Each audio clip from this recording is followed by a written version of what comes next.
Hello दोस्त, स्वागत है एक बार फिर से मेरे स्टडी चैनल एजुकेशन डोनर में। तो दोस्तों, आज के इस वीडियो में मैं आप सभी को पिछला जो एग्ज़ाम हुआ था, टीईटी का एग्ज़ाम हुआ था, जो कि आपका 23 तारीख को हुआ था, उसका मैं सॉल्यूशन, मैथ का सॉल्यूशन लेकर आया हूं अपने इस वीडियो में। तो चलिए हम अपने टॉपिक पे चलते हैं और पहला आपको सवाल बताता हूं। दोस्तों, अगर मेरे चैनल पर नए हैं तो इस गरीब के चैनल को ज़रूर सब्सक्राइब कीजिएगा और अपने दोस्तों के साथ ज़रूर शेयर कीजिएगा यदि आपको अच्छा लगा है तो। ठीक है, तो पहला सवाल हमको दिया गया है, दो कोटि पूरक कोणों का अंतर 40 है तो दोनों कोण क्या होंगे। तो दोस्तों, मैं कंपटीशन के माध्यम से ना लगाते हुए देसी माध्यम से बताता हूं, जो हम पहले एकेडमिक में पढ़ चुके हैं, उस माध्यम से हम लोग इसको कैसे सॉल्व करेंगे। तो सर्वप्रथम सबसे पहला काम क्या करना है, कोटि पूरक कोणों का अंतर। हम उससे पहले ये समझ लेते हैं कि कोटि पूरक कोण किसे कहते हैं। तो हम जानते हैं जिन दो कोणों का योग 90 अंश होता है वो हमारा कोटि पूरक कोण कहलाता है। तो अतः हमारा पहला कोण हम मान लेंगे, माना पहला कोण x है बराबर x, तथा दूसरा कोण जो होगा, दूसरा कोण बराबर y, x अंश और y अंश। तो दोस्तों, इसमें क्या करना है, x प्लस y अंश बराबर 90 होगा, ये तो हम लोग जानते ही हैं। और अंतर बता रहा, अंतर मीन्स कहीं ना कहीं घटाव होता है दोस्तों, अंतर मीन्स होता है घटाव। तो दूसरा, ये पहला समीकरण बन गया। सेकंड स्थिति में उसका हो जाएगा x माइनस वाई बराबर 40, जो कि दिया गया है। और इन दोनों को, ये समीकरण नंबर 2 बना। और विलोपन विधि से यदि हम हल करते हैं तो x प्लस वाई बराबर 90 और x माइनस वाई बराबर 40 हो रहा है। विलोपन विधि से हल करते हैं तो ये देखो सेम है, तो यहाँ आप लिख सकते हैं जोड़ने पर, और जोड़ते वक्त इसको काट देते हैं। x क्या हो गया, 2x बराबर 9 और 4, अगर इनको जोड़ा जा रहा है तो 9 4 13, 130 अंश हो रहा है दोस्तों। तो x बराबर 130/2 हो जाएगा, और काटेंगे तो कहीं ना कहीं 2 छंग 12 और 65 आएगा, यानी x बराबर आपका 65 अंश आया है। तो तुरंत x का मान समीकरण 1 में रखने पर ऐसा करेंगे, और समीकरण 1 में रखते हैं तो x प्लस वाई बराबर 90 दिया गया है, तो x बराबर आपका 65 निकल आया है, तो प्लस वाई बराबर 90 हो जाएगा। तो y बराबर 90, यहाँ पे प्लस का निशान है, अगर ये इधर आता है तो माइनस 65 हो जाएगा, जिसमें आपका आंसर आएगा 90 में से 65 गया तो यहाँ पे 5 बचेगा, और 9 में से 6 जाएगा आपका, 8 में से 6 जाएगा 2 आएगा, यानी 25 अंश आएगा। तो जो आपका फाइनली कोण होंगे वो 65 अंश और 25 अंश निकलेंगे दोस्तों। तो 65 और 25 जो आपका ऑप्शन होगा उस पर आप टिक कर सकते हैं। चलिए अगले सवाल पे चलते हैं, सवाल नंबर 94। जी हाँ दोस्तों, इस सवाल को देखते हैं। 94 सवाल है कि 12,000 और इकाई, दहाई, सैकड़ा, हजार, 10,000, लाख में जा रहा है दोस्तों। 1,21,012 जो दिया गया है उसको 12 से भाग देने पर शेषफल। बिल्कुल सिंपल सवाल दोस्तों, ये चौथी और पांचवी के लेवल का सवाल है, जिसमें 12 से किसी संख्या को भाग दिया जाए तो शेषफल क्या आएगा। 12 10 12 ऐसे ही कर लेते हैं हम लोग, 12 एक कम 12, और ये कट गया, ये कट गया, एक हमारा उतर आता है दोस्तों, यहाँ से एक उतर के आता है, एक बचेगा। और हम जानते हैं एक में जाएगा नहीं, एक संख्या उतारने के लिए हम लोग 0 बढ़ा लेते हैं। अभी भी नहीं जा रहा तो एक 0 और बढ़ा लो, एक लोग को और उतार लो, 101 आ गया। तो 12 का पहाड़ा पढ़ते हैं, इसमें 12 अट्ठे कितना होता है, 96 होता है, 12 अट्ठे 96। और इसमें से घटाते हैं तो एक में से इधर से हासिल ले लेते हैं, इधर 11, 11 में से 6 गया, 5 बचेगा, यहाँ 9 में से 9 गया, कुछ नहीं बचेगा, यहाँ कुछ नहीं बचेगा दोस्तों। और आपका फाइनली आपका ये 2 उतर आता है, क्योंकि ये इसी की बारी है उतरने की। तो 12 का पहाड़ा पढ़ते हैं, 12 दूनी 24, 12 के 36, 12 चौक 48, तो 48 बार जाता है। तो यहाँ पर फाइनली आपको 12 में से 8 गया, 4 बचता है, और यहाँ कुछ नहीं, तो ये शेषफल आपका 4 बचेगा। भाग देकर आपको सिंपल सा निकाल लेते हैं। चलिए अपने अगले सवाल पे चलते हैं। जी हाँ दोस्तों, इसके बाद 95 में आपका थ्योरेटिकल जो है प्रश्न है, तो इससे हमारा कोई मतलब नहीं है। तो 95 में आपका चौथा सही है, और 96 में आपका तो तीसरा सही है। 97 में सबसे छोटी अभाज्य संख्या कौन सी है, तो आप जानते ही है, सबसे छोटी अभाज्य संख्या 2 होती है। इसके बाद 98 वाला क्वेश्चन मैं आपके पास लेकर आता हूं, जिसमें दिया गया किसी संख्या के 3/4 का 2/3 24 के बराबर है। तो माना वह संख्या, हम देसी तरीके से लगाते हैं दोस्तों, माना संख्या बराबर x है, और x का कह रहा है x के 2 3/4, तो k में से k और का एक समान होता है, तो 3/4, और इसका भी कह रहा है 2/3, का में होता है गुणा दोस्तों। तो इसका का यहाँ पर भी अभी मैं पहले आपके लिए लिख देता हूँ, 3/4 का 2/3, और 24 के बराबर है, यानी बराबर 24, और का में गुणा होता है, ये आप लोग जानते ही हैं, गुणे 3/2 बराबर 24। मिस्टेक हुई है, इसको पलटना था दोस्तों मुझे, यहाँ 2 लिखा हुआ और यहाँ पर 3 लिखा हुआ है, तो फाइनली यहाँ पर भी 2/3 ही होगा, 2/3। ठीक है दोस्तों, इसको गुणा करते हैं तो आपका x/1 लगाकर गुणा कर लो, 3x और 3 दूनी 6, यानी 6x/4 12 बराबर 24 आ जाएगा। और हम जानते हैं इसको काटते हैं तो 6 कम 6, 6 दूनी 12, यानी x/2 बराबर 24 आ जाएगा। और इसको इधर करते हैं तो x बराबर 2 × 24 × 2 हो जाएगा, तो x बराबर आपका फाइनली 48 आ जाएगा। अब ये कह रहा है तो उस संख्या का 1/4 क्या होगा, यानी x का 1/4, और x बराबर हमारा कितना है 48, तो 48 का 1/4 काम इस गुणा होता है, हम लोग जानते हैं दोस्तों। और 48 को 4 से काटते हैं तो 12 चौक 48 होता है, यानी फाइनल आंसर जो आएगा आपका 12 आएगा। 12वें पे आप टिक लगा सकते हैं। अगले सवाल पे चलते हैं, 99वें सवाल पर। जी हाँ दोस्तों, इस सवाल का अगर 7 + 2√10 जो लिखा हुआ है इसका वर्गमूल आप अगर ज्ञात करना चाहते हैं तो सबसे पहले इस सवाल को लगाने के लिए हम लोग ऑप्शन पे चलते हैं, ऑप्शन से लगाते हैं। तो सबसे पहले इसको क्या है, a + b का होल स्क्वायर के अनुरूप रख लेते हैं। a + b का होल स्क्वायर का सूत्र हम लोग जानते हैं, a² + b² + 2ab होता है। तो इसी के अनुरूप पहले वाले को रखते हैं, ऑप्शन से लगाने की कोशिश करते हैं। तो √6 + 1 इसका होल स्क्वायर करते हैं तो √6 की घात 2 आ जाएगा, +1² हो जाएगा, +2 × √6 और × 1 आ जाएगा दोस्तों। तो इसको करते हैं तो ये हमारा 6 इसमें से निकल आएगा, +1 हो जाएगा, और ये 2 √6 आपका हो जाएगा। तो ये 7 + 2 √6 आ जाएगा। कहीं ना कहीं आपका ये नहीं आ रहा है, इसका मतलब ये तो आपका गलत है, ये ऑप्शन आपका गलत है दोस्तों। सेकंड वाले को उठा लेते हैं, √3 + 2 लिखा गया है, इसका होल स्क्वायर करते हैं तो √3 की घात 2 + 2 की घात 2 + 2 × 2 × √3 आपका आएगा। अब इसको करते हैं तो आपका ये 3 आएगा, +2 दूनी 4 आ जाएगा, और +2 दूनी 4 √3 आ जाएगा। तो 4 3 7 + 4 √3 आ रहा है। तो कहीं ना कहीं ये भी आपका फाइनल आंसर नहीं हो पा रहा दोस्तों, क्योंकि आपका यहाँ पर 7 + 2 √10 चाहिए। तो इसके बाद चलते हैं तीसरे के पास। तीसरा ऑप्शन हम लोगों का मिल रहा है √2 + √5, इसका होल स्क्वायर करते हैं दोस्तों। तो √2 की घात 2 + √5 की घात 2 + 2 × √2 और × √5 करते हैं। तो √2 को करते हैं 2 बार, तो हमको पता है दोस्तों कि अगर किसी की भी घात 2 होती है तो इसका ये रूट वाला भाग हट जाता है, वही 2 बचता है। यहाँ पे 5 बचा, +2 और रूट का गुणा हुआ √10, तो जोड़ते हैं ये 7 + 2 √10 आया दोस्तों, जो कि सेम टू सेम वही आ गया। इसका मतलब ये वाला आपका आंसर जो है एकदम सही है, और इस पर टिक लगा सकते हैं, √2 + √5। चलिए अपने अगले सवाल पर चलते हैं, कर दिए। जी हाँ दोस्तों, इस सवाल को देखते हैं। किसी संख्या का 60% 3 का 3/5वां भाग 36 आपका आ रहा है। तो हम वह संख्या मान लेते हैं, माना संख्या बराबर आपकी x, माना संख्या बराबर दोस्तों x है। इसी तरीके से लगाते हैं जैसे हम एकेडमिक में पढ़ते हुए आ रहे हैं, नॉट कंपटीशन के माध्यम से कोई हम लोग उपाय नहीं कर रहे हैं, अपने तरीके से लगा रहे हैं। तो x का 60%, x का 60% यानी काम इस गुणा होता है, हम लोग जानते हैं। तो x × 60% यानी 60/100 हो जाएगा दोस्तों। और ये उसका भी कह रहे हैं 60% का काम इस फिर से गुणा हो जाएगा का 3/5 ऐसे लिख उठेगा। और योग कितना आ रहा है, 36 आ रहा है, तो हम यहाँ पर 36 लिख देते हैं। यानी x का 60% और 60% का 3/5वां भाग कह रहा है 36 है, तो हम बराबर 36 लिख लिए। और इनको जानते हैं 0 से 0 यहाँ पर कैंसिल हो जाएगा। अगर इसको काटना चाहते हैं तो यहाँ पर बचेगा 3 और यहाँ पर बचेगा 5 दोस्तों। तो ये हो जाएगा 3x/5 और गुणे 3/5 बराबर 36। इसका और भी गुणा कर लेते हैं तो 3 त्रिका 9x हो जाएगा, बटा 50 25 हो जाएगा, और बराबर 36 हो जाएगा। और 25 को इधर भेज देते हैं तो 9x बराबर 36 × 25 हो जाएगा। तो x बराबर 36 × 25 और बटे 9 हो जाएगा। 9 से काटते हैं, 9 चौक 36 हो जाएगा। तो फाइनली 25 चौको 100, x बराबर आपका 100 आएगा। तो 100 आपका जो भी ऑप्शन हो उस पर आप टिक कर सकते हैं दोस्तों। अगले सवाल पे चलते हैं। जी हाँ दोस्तों, 102 में आपका दिया गया है पाई। तो आप सभी को पहले से ही अवगत है कि पाई हमेशा अपरिमेय होती है, पाई अपरिमेय संख्या होती है। और 22/7 अगर कहा जाए कि बटे के रूप में क्यों लिखा जाता है, क्योंकि पाई का सन्निकट मान लिया जाता है दोस्तों सवाल को सॉल्व करने के लिए।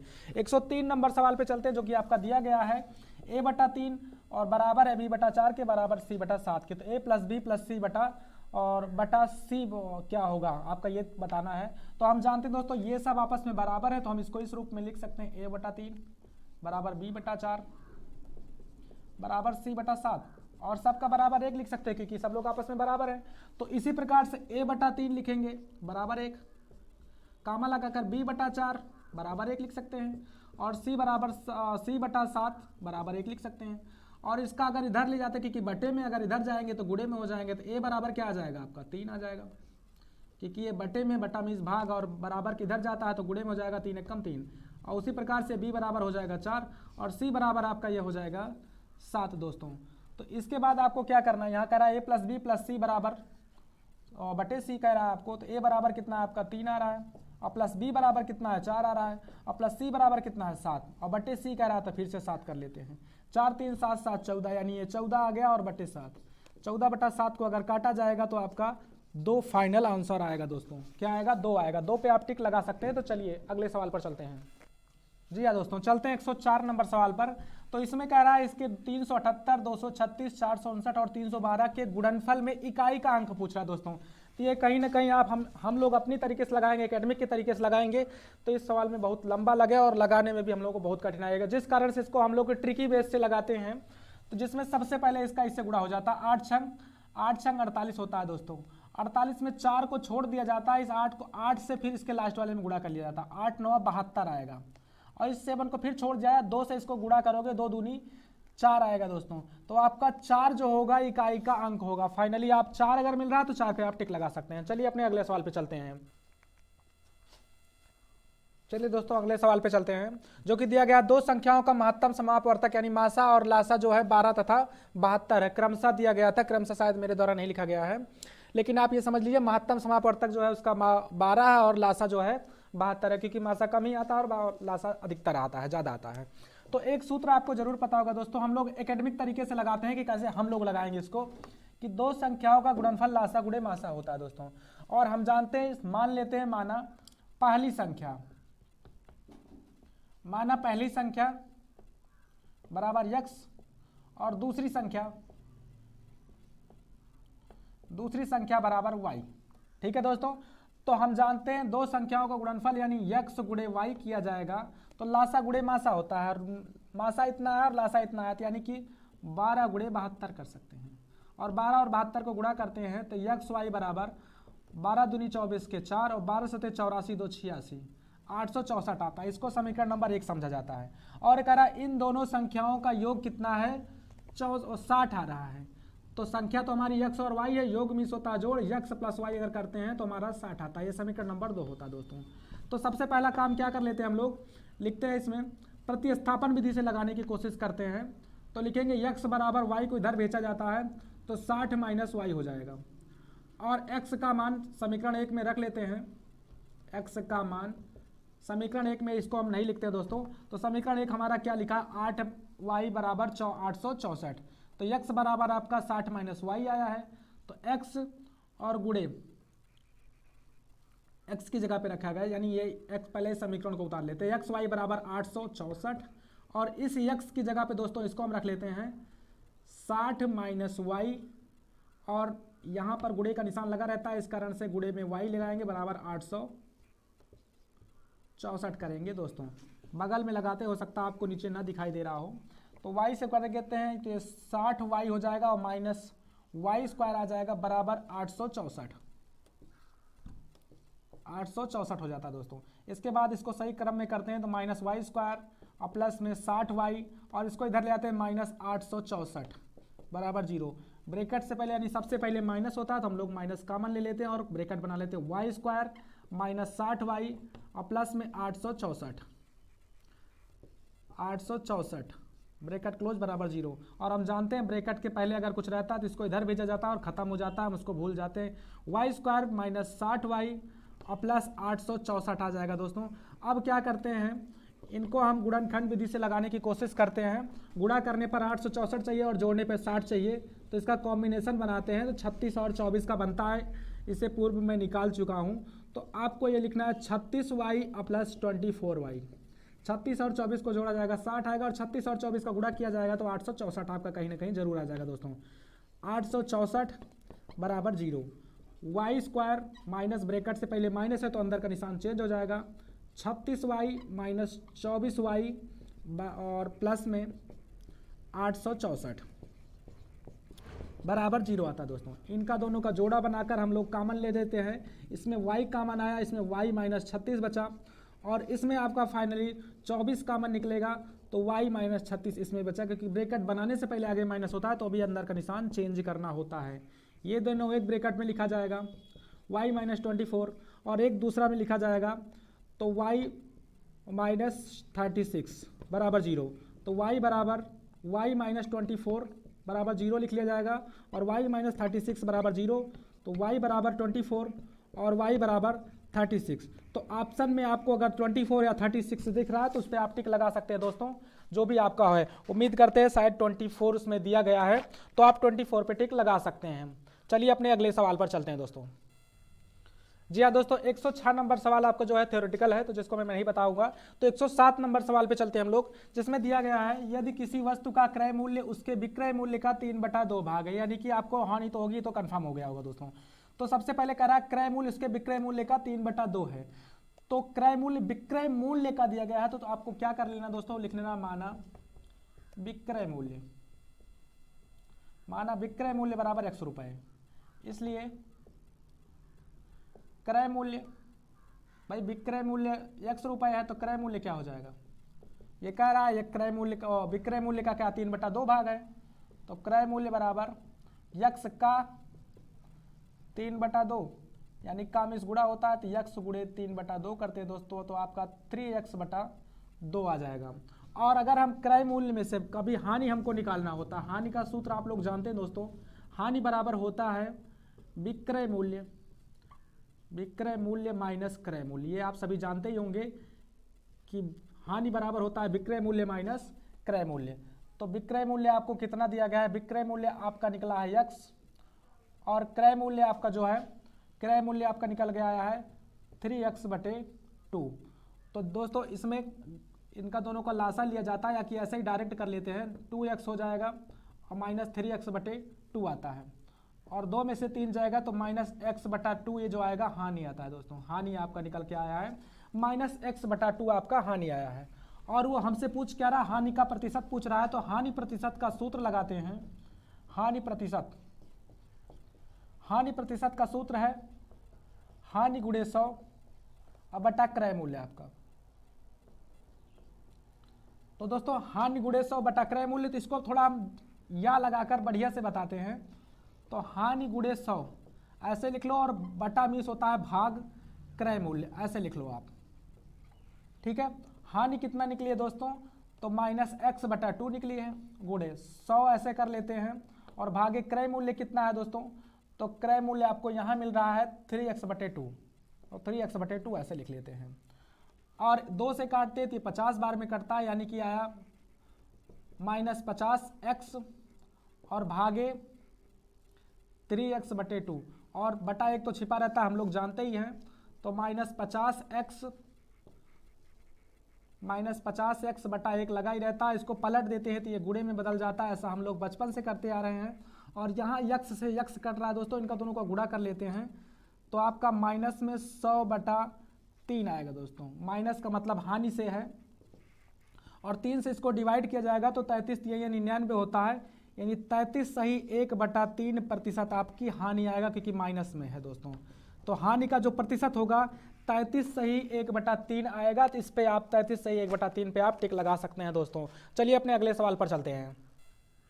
जी हाँ दोस्तों, इसके बाद हम लोग देखते हैं 108 नंबर सवाल, जो कि दिया गया है किसी कमरे की दीवारों का कुल क्षेत्रफल, कमरे की दीवारों का कह रहा है कुल क्षेत्रफल 660 है तथा उसकी लंबाई और चौड़ाई की 2 गुनी। तो दोस्तों इसमें देखना है, हमको छत का क्षेत्रफल नहीं बता रहा है, जिस कारण से हम लोग इसका निकाल लेते हैं। कमरे का क्षेत्रफल को हम लोग सूत्र जानते हैं, 2h गुणे b प्लस h होता है, b प्लस l होता है, या l प्लस b लिख लिया जाए, l प्लस b लिख दिया जाए। ये आपका सूत्र होता है, जो कि आपको पहले ही दिया गया है, बराबर कितना 660 दिया गया है, ठीक है दोस्तों। तो h बराबर आपको 11 दे रहा है, तो 2 गुणे 11 आप लिख सकते हैं, और l प्लस b लिख सकते हैं, बराबर 660।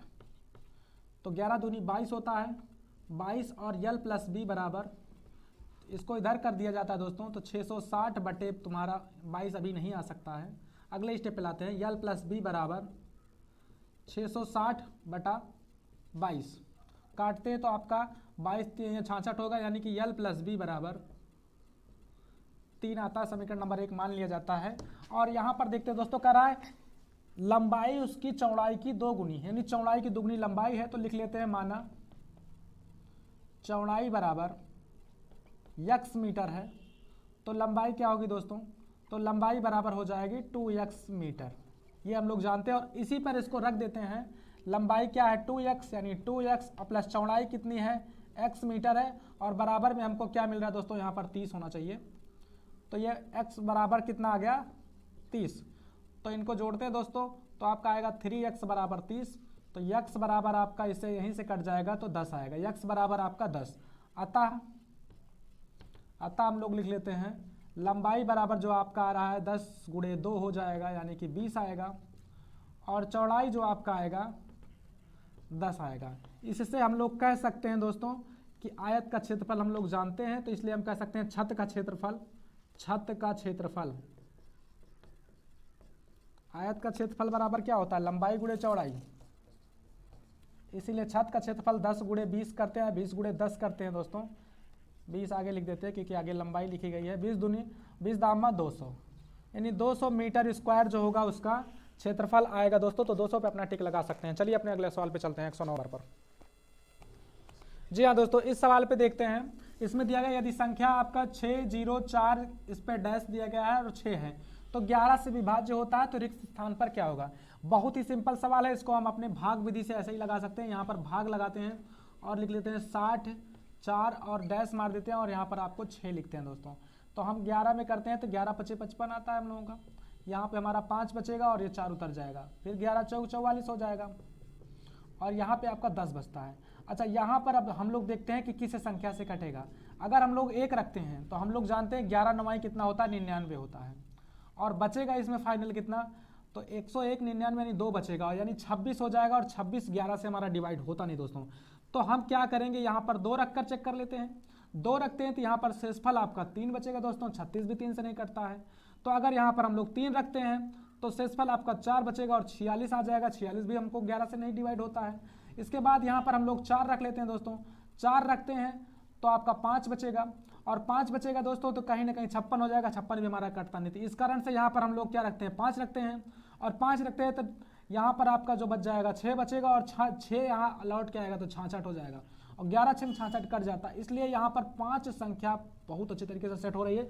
तो जिस कारण से अगर 5 ऑप्शन में आपको मिल रहा है तो 5 पर टिक लगा लीजिए, वही आपका फाइनल सही आंसर है। अगले सवाल पर चलते हैं, सवाल नंबर। जी हाँ दोस्तों, इसके बाद हम लोग सवाल पे चलते हैं जो दिया गया है 110 नंबर सवाल में। पिछली साल आपके रामानुजाचार्य की मृत्यु हुई है, तो जिस कारण से रामानुजन हो गए उस पर।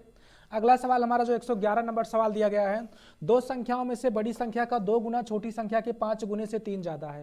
यानी बड़ी संख्या इसमें दिया गया जिससे बड़ी संख्या का 2 गुना छोटी संख्या के 5 गुने से ज़्यादा है। तो इसको दोस्तों हम लगाते कैसे हैं, लिख लेंगे माना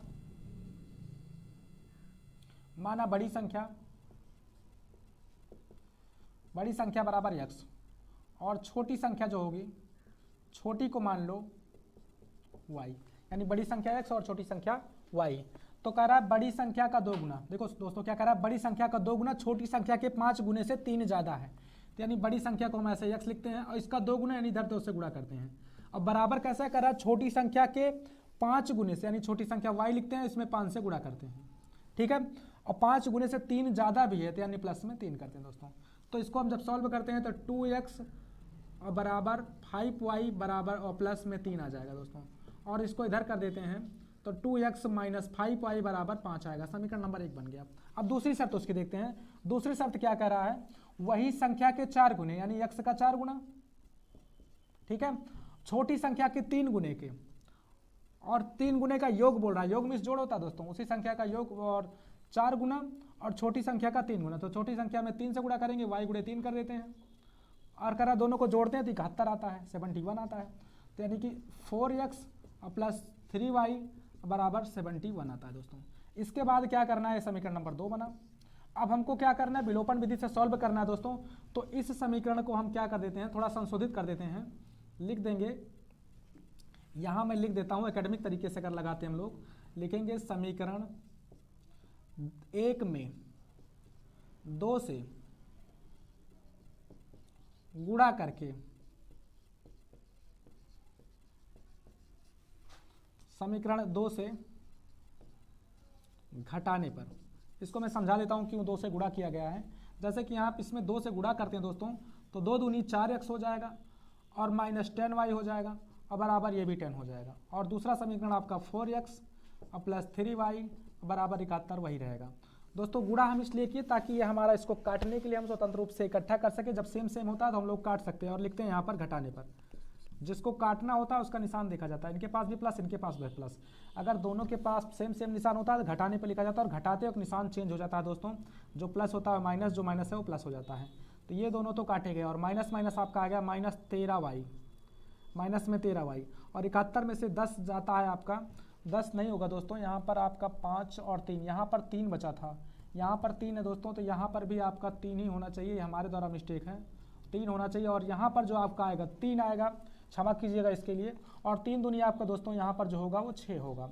तो 71 में से 6 जाएगा तो माइनस में 65 बचेगा क्योंकि माइनस वाला ज़्यादा है और माइनस से माइनस यहाँ कटता है तो y बराबर 65/13 हो जाएगा। 13 से काटेंगे तो 13 × 5 65 आता है दोस्तों। अब क्या करेंगे, y का मान, y बराबर आपका जो आया है 5 आया, फिर लिखेंगे y का मान समीकरण 1 में रखने पर, समीकरण 1 में रखने पर, समीकरण 1 आपका जो दिया गया है 2x माइनस 5y बराबर 3 दिया गया है। तो इसके बाद में इधर लिख देते हैं दोस्तों, हो सकता है आपको दिखाई ना दे रहा हो। तो 2x माइनस 5 गुणे 5 हो जाएगा क्योंकि y के जगह पर आपको 5 रख देना दोस्तों, बराबर 3 आएगा। तो 2x माइनस 25 आएगा बराबर 3। इसको इधर करते हैं तो 2x बराबर 3 प्लस आपका 25 आ जाएगा, तो 2x बराबर 28 हो जाएगा और x बराबर 28/2 हो जाएगा, काटते हैं तो 14 आएगा। यानी कि वो आपका x बराबर कितना आ गया, 14 आ गया और y बराबर 3 आ गया। तो दोस्तों 14 और 3 आपकी वो फाइनली संख्याएं हैं, तो आप चाहें तो 14 और 3 पर टिक लगा सकते हैं, वही आपका फाइनल सही आंसर है। चलिए अगले सवाल पर चलते हैं। क्षमा कीजिएगा दोस्तों क्योंकि y बराबर आपका 5 आया तो यहाँ पर 5 रहेगा, y बराबर 5 यानी 14 और 5 आपका फाइनली आंसर होगा। जी हाँ दोस्तों, इसके बाद हम लोग 112वां सवाल देखते हैं। तो आपका रीजनिंग का सवाल है जिसके कारण मैं उसको छोड़ रहा हूँ। तो उसके बाद अगर 113वें वाले सवाल की बात की जाए जिसमें माध्य और बहुलक मैंने पहले से ही लिख दिया है। तो दोस्तों कहीं पर भी आपको ऐसे कोई प्रेक्षण दिया जाए 2 3 5 2 3, अगर वो आपका आरोही क्रम में सेट है तो दोस्तों आपको 5 7 6 8 11 15 ऐसे दिया गया है और आगे के यानी आगे या पीछे के 2 संख्याएं काट दी जाती हैं या कि मिटा दी जाती हैं। तो माध्यिका ऐसी है जो बीच में रहती है, उस पर कोई फर्क नहीं पड़ेगा, माध्यिका आपकी फाइनली वही रहेगी। लेकिन आपका बहुलक और माध्य जरूर बदल जाएगा दोस्तों, जिस कारण से उस पर इफेक्ट किस पे, बहुलक और माध्य पे पड़ेगा लेकिन माध्यिका पर नहीं पड़ेगा, जिस कारण से आपका माध्य और बहुलक वाला जो आपका ऑप्शन है वो सही रहेगा। अगला सवाल 14वां नंबर जो आपका दिया गया है, किसी प्राकृतिक संख्या के प्रत्येक अंक 3 या 4 है और सम या संख्या 3 और 4 दोनों से विभाजित, यानी कौन संख्या जो 3 और 4 से दोनों विभाजित आती है। तो हम 3 की डिविजिबिलिटी का रूल देखते हैं दोस्तों। 3 की डिविजिबिलिटी का रूल जो दिया गया आपको, उन सबके संख्याओं का योग जो आ रहा था 9 के और 3 के किसी पहाड़े में आना चाहिए। और 4 का डिविजिबिलिटी का रूल क्या है दोस्तों, पीछे की 2 अंक 4 से कटना चाहिए। तो जैसे कि हम इसको देख रहे हैं तो 3 जोड़ेंगे तो इसका योग तो 9 आ रहा है, लेकिन ये 4 से कटने वाली नहीं है। इनको देखा जाए दोस्तों तो ये 4 से कट जाएगा, 4 एकम 4 4 एकम 4 4 एकम 4, लेकिन इनको जोड़ा जाए 4 4 8 4 12 यानी 12 आ रहा है, यानी 3 से भी कट रहा है और 4 से भी कट रहा है। इनको देखा जाए तो 4 से तो कटेंगे लेकिन 3 से नहीं कटेंगे दोस्तों, क्योंकि इनका योग 8 आ रहा है और 8 हमारा 3 के पहाड़े में नहीं आता है। इनका देखा जाए दोस्तों तो इनका हमारा 4 से तो कट जाएगा क्योंकि 4 4 है, और अगर योग देखा जाए तो 16 आ रहा है, 16 हमारे 3 के पहाड़े में नहीं आता है, जिस कारण से यह हमारा नहीं होगा। अगला हमारा है 115 नंबर कि किसी पंचभुज के अंतःकोणों का योग 540 होता है दोस्तों। इसका एक तरीका भी हम लोग पास नापने का n-2, या मैंने किसी टीचर के माध्यम से मैंने भी सीखा था, बटा 180 करना होता है। पंचमुख होते हैं यानी कि 5 - 2 और गुणे 180 कर सकते हो आप, और 5 में से 2 गया तो 3 गुणे 180 और 3 से 18 3 54 यानी कि 540 आपका फाइनल आंसर होगा। तो ये सूत्र भी है जो कि आपका एकेडमिक नहीं हो करके ट्रिकी मैथ से संबंधित है। इसके बाद हम लोग चलते हैं दोस्तों 116 नंबर सवाल पर। जी हाँ दोस्तों, 116 नंबर सवाल पर देखते हैं दोस्त। इसके बाद क्या करना है आपको, एक खंबे का 4/7 भाग, एक खंबे का 4/7 कीचड़ में धंसा हुआ है और धंसे हुए भाग का 1/3 बाहर भाग खींचा जाता है, यानी धंसे हुए भाग का ही खींचा जाता है। तो पाया गया कि 8 मीटर का वो खंभा जो है नीचे धंसा हुआ था, 8 मीटर यानी कीचड़ में धंसा हुआ था। तो माना कीचड़ में धंसा हुआ भाग, कीचड़ में धंसा हुआ, राइटिंग पे मत जाइएगा दोस्तों कि राइटिंग मेरी इससे भी अच्छी है, लेकिन अभी तो मैं अच्छी बना रहा हूं। कीचड़ में धंसा हुआ भाग बराबर x है, तो x का 4/7 बता रहा है, तो x का 4/7 यानी x गुणे 4/7 कर लेते दोस्तों, यह आएगा आपका 4x/7 आ गया। ठीक है दोस्तों। अब कह रहा है उसी का 1/3 भाग बाहर खींचा जाता है, यानी इसका 1/3 भाग, तो किसका